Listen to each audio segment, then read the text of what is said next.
đã đến thế gian tìm cứu con. Giờ Đức Chúa từ nơi hóa thay con rồi, nên bao lần còn mỗi soi tôi còn đầu nói đi bình yên như Giêsu. Chúa đến cho con để cứu. Chúa là ánh sáng soi thấy lối đi,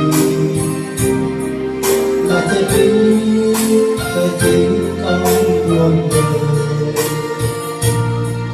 Chúa Giêsu là nguồn sống ở trong lòng hoa vui bình an lòng an từ trong cánh đồi.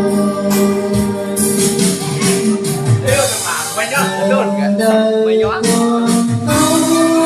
mọi điều Chúa ban chỉ thấy còn rồi.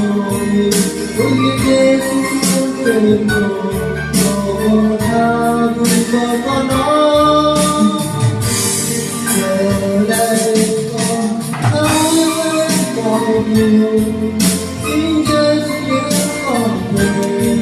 Bên trên trang vì nhớ nhận từ trong nước Ngài.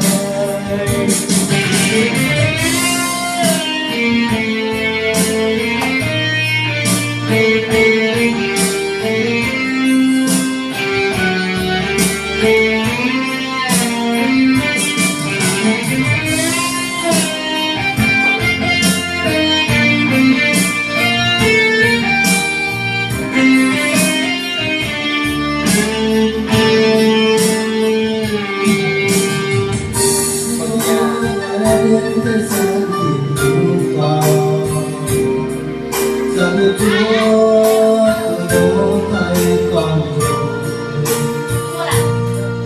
nên bao lần còn mỗi soi tôi còn đầu lối đi bình yên nhân Giêsu.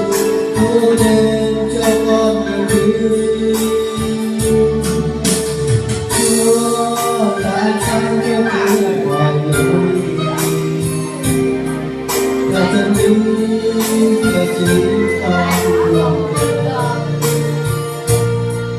Chúa Giêsu là nguồn sống hoa vui bình an con lòng nhờ trong cánh đồi. Giờ đây con nói mọi điều Chúa ban chỉ